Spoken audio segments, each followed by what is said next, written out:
makin baik, makin hari, makin seperti Kristus, saudara. Manusia lama ditanggalkan dan mengenakan manusia baru, saudara.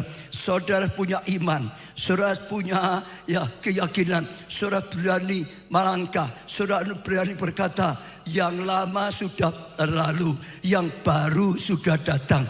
Kalau dulu galak setengah mati, sekarang sabar setengah mati gitu, saudara. Kalau dulu kikir bin medit, saudara, sekarang murah hati, saudara. Betul, saudara.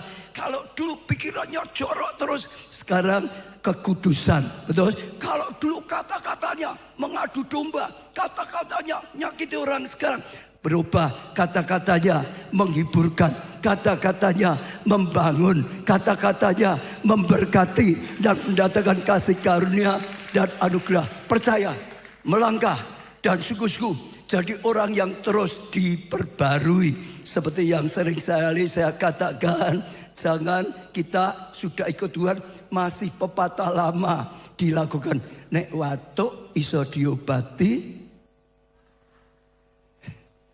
nek apa watak digawa sampai mati. Jangan. Memang orang kalau di luar Tuhan loh, saudara, memang sulit sekali merubah watak, itu sulit sekali. Orang yang galak kok jadi sabar, sulit sekali. Orang yang kikir kok menjadi murah hati, sulit sekali. Orang yang ngomongnya itu enggak karuan kok berubah, sangat sulit sekali. Watak itu bagi orang yang di luar Tuhan sulit. Kita tidak punya kemampuan. Memang sejak lahir dilahirkan dalam dosa, sudah ada bibit dosa, sulit. Tapi sekali lagi, siapa di dalam Kristus, dia diciptakan jadi baru, dia dilahirkan baru. Yang lama sudah berlalu, yang baru sudah datang. Punya iman, punya percaya, lalu berubah. Roh Kudus akan tolong tadi.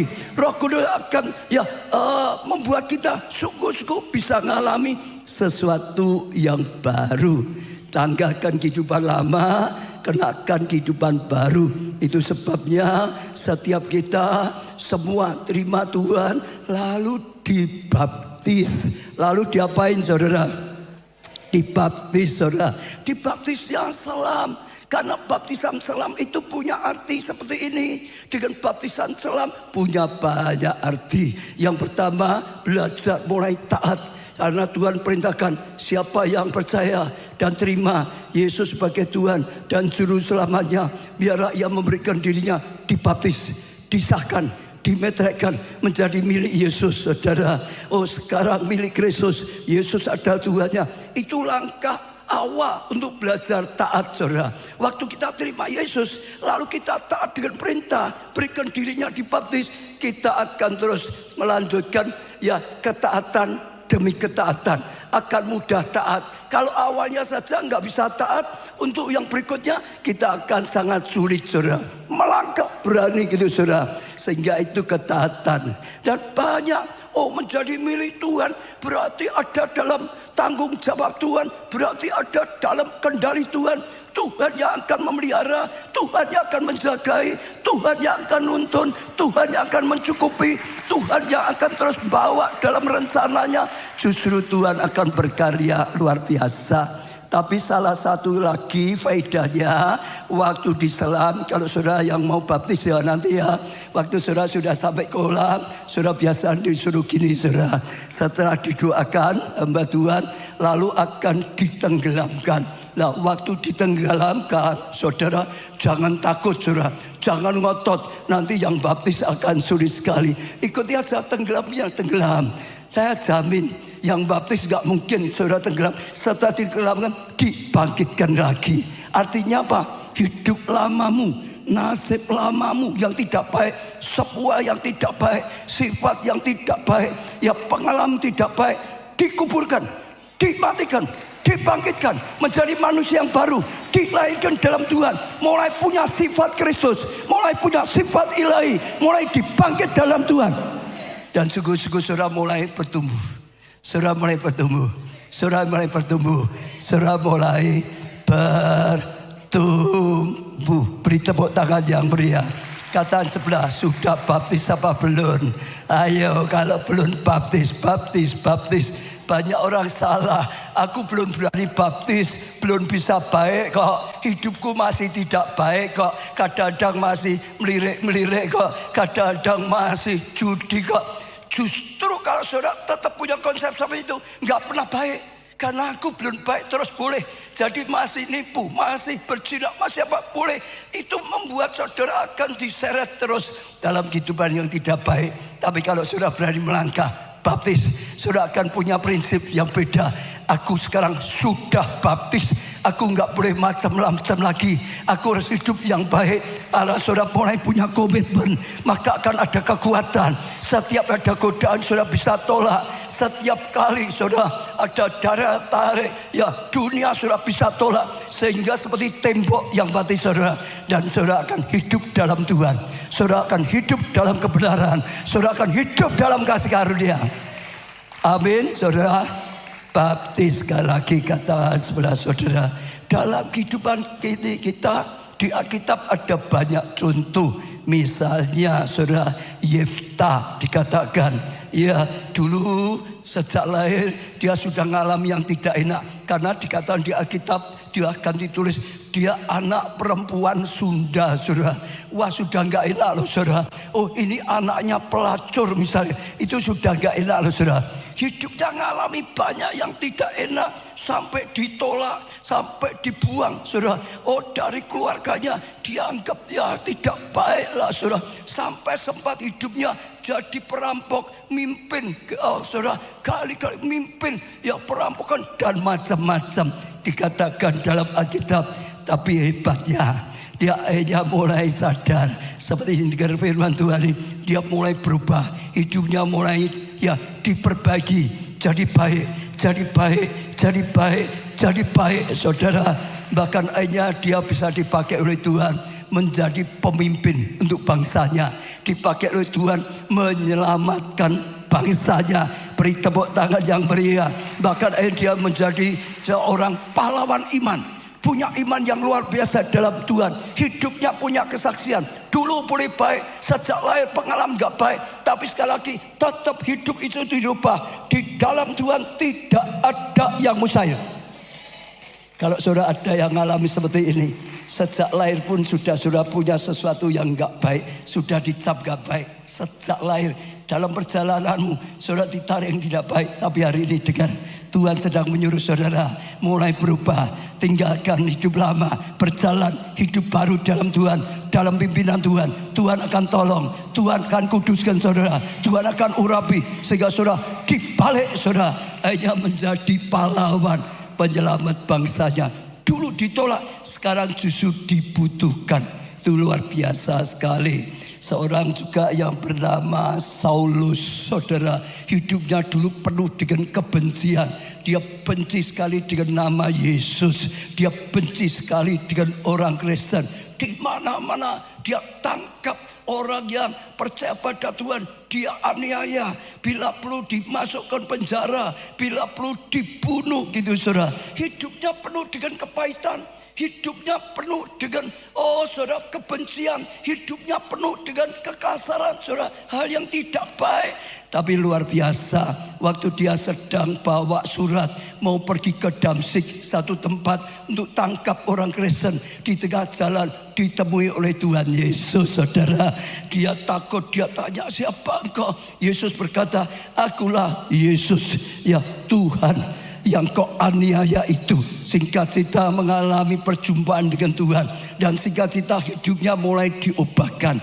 Dulunya benci, menganiaya, bila perlu membunuh. Sekarang hatinya penuh dengan kasih Tuhan. Dia malah beritakan Injil. Dia malah akan beritakan kebaikan Tuhan. Sekarang hidupnya berubah. Bawa banyak orang datang pada Tuhan. Bawa banyak orang diselamatkan. Sehingga mengalami satu yang luar biasa. Bahkan akhirnya dipakai oleh Tuhan menjadi rasul yang luar biasa sekali. Sehingga Injil sampai ke bangsa-bangsa. Sehingga Injil sampai ke dunia. Sampai ke ujung bumi. Sehingga Injil sampai ke Indonesia. Sehingga Injil sampai ke kota-kota. Kota Solo. Sehingga Injil sampai kepada kita. Kepada saya dan saudara.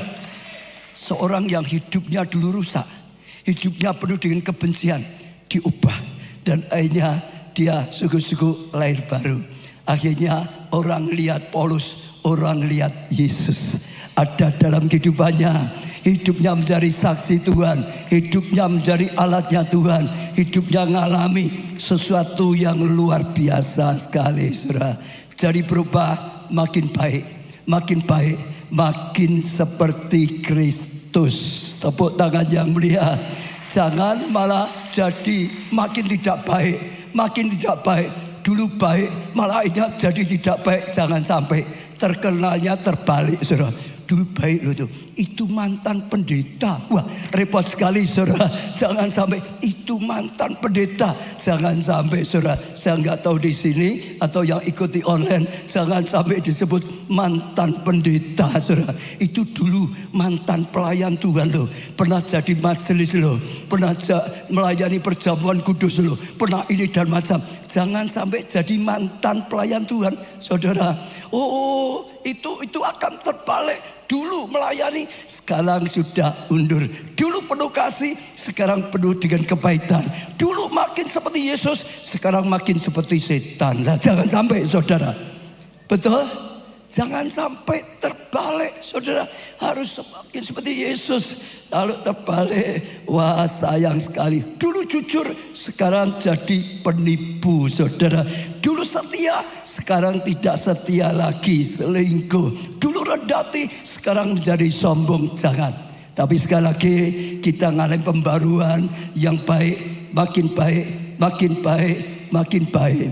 Ada contoh juga di Alkitab yang dulunya malah jadi baik hanya rusak. Misalnya lah Salomo pernah ngalami, wah luar biasa. Dia berkata, saat aku kecil masih ada dalam rumah ibuku, aku terus diajari ayahku, aku terus didik ayahku. Artinya diajari oleh Daud orang yang sangat berkenan. Dia bertumbuh dewasa dalam hikmat, dalam kasih karunia, dipakai Tuhan luar biasa, bangun bait Allah, saudara. Lalu juga dipakai luar biasa, bangun kerajaannya luar biasa. Namun sayang, dalam puncak kesuksesannya, akhirnya dia berubah. Hatinya tidak lagi melekat pada Tuhan. Ya, Tuhan tidak lagi menjadi yang nomor satu. Akhirnya istrinya sedikit sekali. Istrinya banyak berdikit, saudara. Yang banyak siapa? Istrinya dikit atau banyak? Tambah lagi selirnya, gundiknya sedikit sekali. Banyak sudah berubah, hatinya mulai berubah. Jangan sampai dulu Tuhan nomor satu, firman Tuhan dipegang sungguh-sungguh, tapi akhirnya tergoda untuk usaha. Mungkin karena ingin kerajaannya lebih sukses, dia sengaja pakai, kalau menurut banyak tafsir, itu untuk politik, untuk narik negara lain, raja yang lain. Maka anak-anak raja-raja yang lain diambil dari istrinya. Jangan sampai, demi apapun, tapi biarlah Tuhan number one, biarlah Tuhan nomor satu. Itu jadi fokus kita, makin seperti Kristus. Dan itu luar biasa sekali, saudara. Di Alkitab ada banyak juga raja Usia misalnya. Kalau saudara perhatikan, pertama dia jadi raja, dia memerintah luar biasa, mengandalkan Tuhan luar biasa, membersihkan semua tempat-tempat berhala, diberkati Tuhan, diangkat Tuhan luar biasa, sukses luar biasa. Tapi setelah sukses, akhirnya tinggi hati, akhirnya menjadi sombong, akhirnya tidak setia lagi dengan Tuhan. Ending kehidupannya hancur. Sayang, saudara. Hanya di dalam Tuhan ada kemajuan, hanya di dalam Tuhan ada kepastian, hanya di dalam Tuhan ada kenyataan yang luar biasa.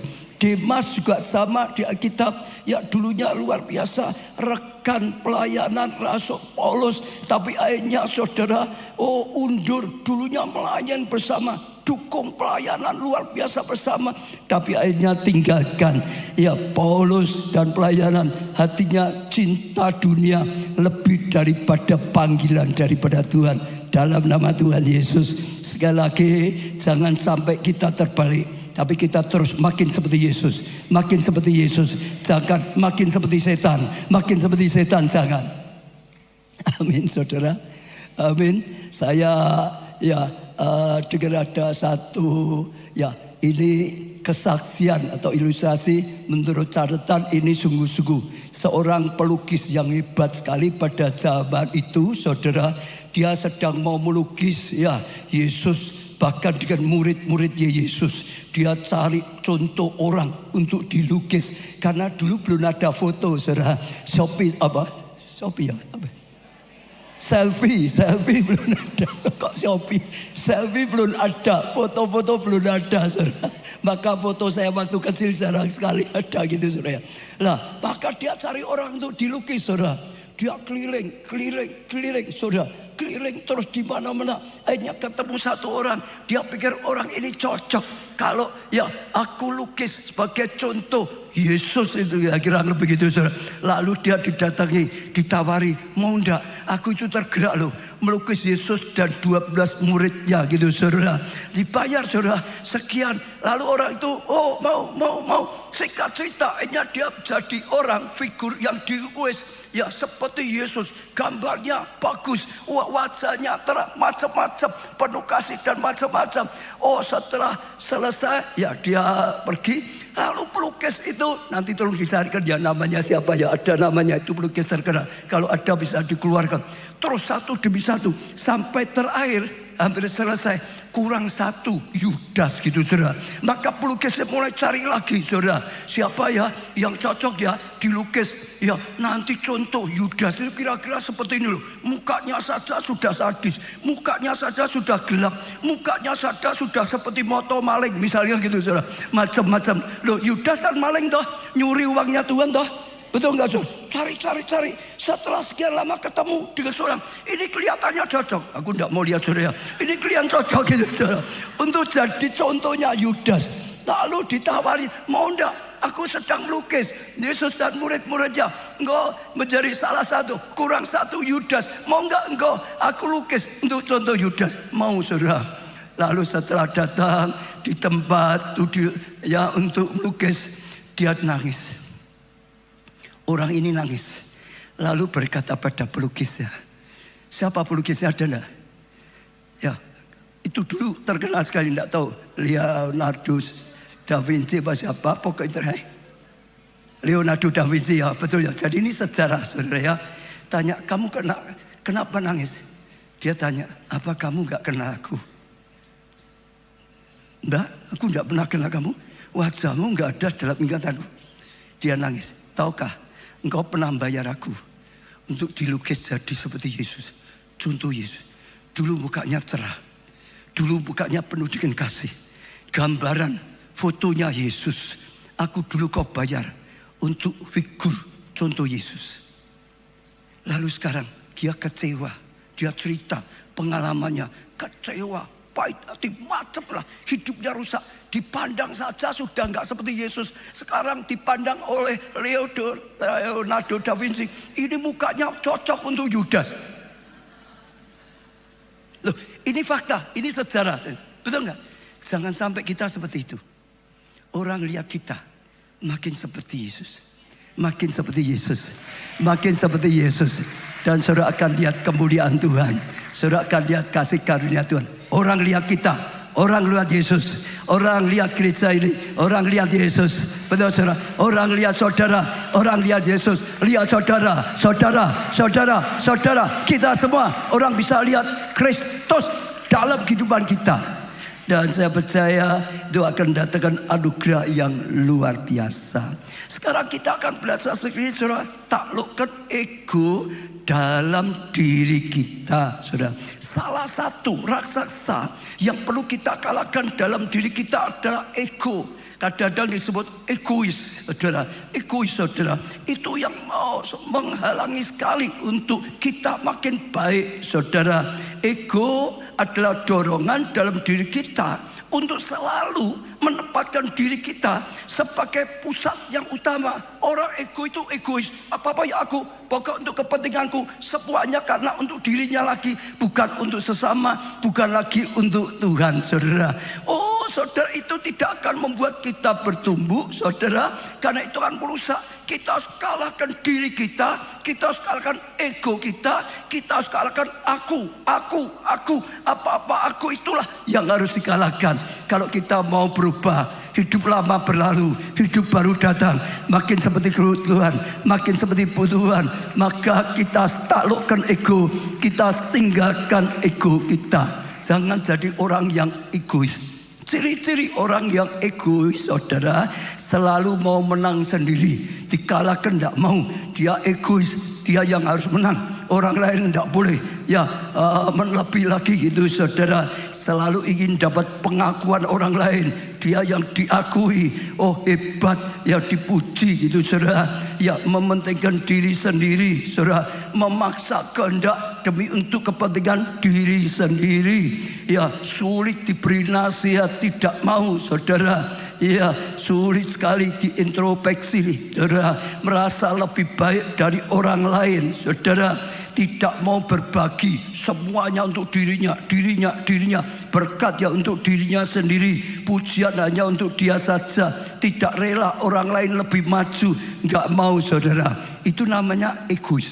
Saya tidak tahu, pokok saudara coba mulai uji. Kalau semua hanya untuk fokusnya, yang penting, yang utama untuk aku yang harus untung, aku yang harus menang, aku yang harus dipuji. Aku. Itu tidak laku. Itu harus dipaku di atas kayu salib. Beri tepuk tangan untuk Tuhan. Ya, seringkali banyak masalah terjadi di mana-mana, di rumah tangga, di dalam ya tempat studi, tempat kerja, di komsel, dalam pelayanan itu karena ada banyak egois. Saudara, mementingkan diri sendiri, bukan mementingkan pekerjaan Tuhan, bukan mementingkan demi keluarga, tapi demi pribadi masing-masing. Tidak mementingkan gereja Tuhan, tapi karena ego tadi, egois, semua aku nggak diperhatikan, marah aku. Aku sudah beri persembahan, sudah beri perpuluhan, kok tidak dihargai, marah aku. Aku melayani, nggak dibayar, kok nggak dihargai, marah aku. Aku selalu seperti itu. Itu yang seringkali membuat masalah dalam rumah tangga. Karena mementingkan diri sendiri. Semua mau menang sendiri. Pendapatnya yang harus diikuti sendiri-sendiri, saudara.